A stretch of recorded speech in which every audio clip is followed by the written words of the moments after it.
सब सिखन को हुक्म है। गुरु ग्रंथ जी मान्यो, जो प्रभु को मिलियो जहै।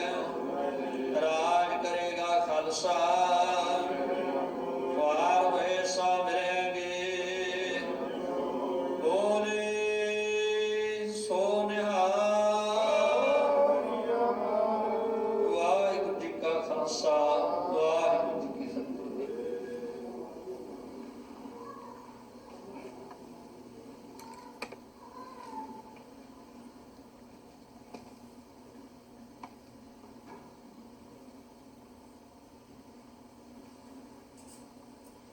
सतनाम धन वाहिगुरु जी।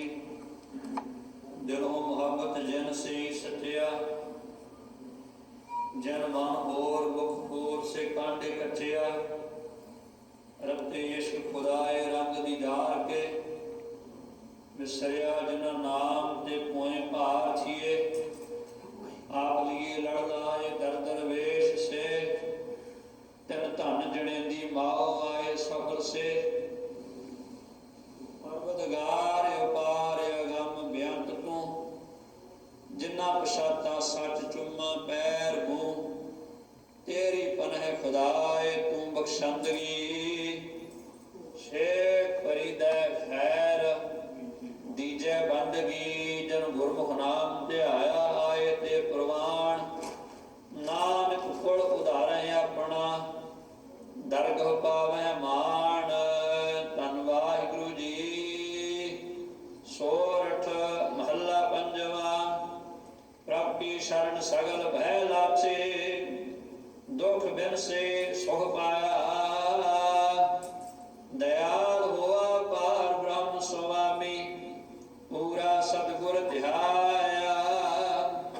प्रभु की शरण सगल भय लाचे, दुख बिन से सुख पाया। दयाल हुआ पार ब्रह्म स्वामी, पूरा सतगुर ध्याया। प्रभु जियो तू मेरो साहिब दाता, कर कृपा प्रभु दीन दयाला। गुण गावो रंग राता रहाओ, सतगुरु नाम निधान दृढ़ाया। चिंता सगल विनाशी, कर कृपा अपनो कर लीना। मन वसिया अविनाशी, ताको बिगड़ न को लागे।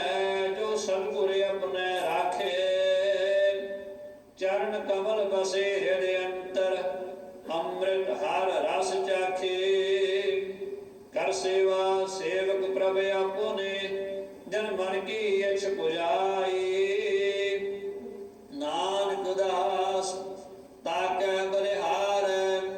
जन पूर्ण पैज रखाई, कर सेवा सेवक प्रभु अपने। जन मन की इच्छ पुजाई, नानक दास ताकै बलिहार। जन पूर्ण पैज रखाई। एक ओंकार सतनाम करता पुरख, निर्भय निर्वैर अकाल मूरत। रूनी सैभं गुर प्रसाद जप। आद सच जुगाद सच है भी सच, नानक होसी भी सच। सोचै सोच न होई, जे सोची लख वार। चुपै चुप न होई, जे लाए रहान उतार। भुखियां भुख न उतरी, जे बन्ना पुरियां भार। सहस सियाणता लख होए, तै कन चलै नाल। किव सठियारा होई है, किव कूड़ै टुटै पार। हुक्म जाई चलना नानक लिखिया नाल। हुक्मी होवन आकार, हुक्म न कहया जाई। हुक्मी होवन जी हुक्म मिलै वडियाई। हुक्मी उत्तम नीच, हुक्म लिख दुख सुख पाई है। हुक्मी बख्शी सिख हुक्मी सदा भवाई है। हुक्म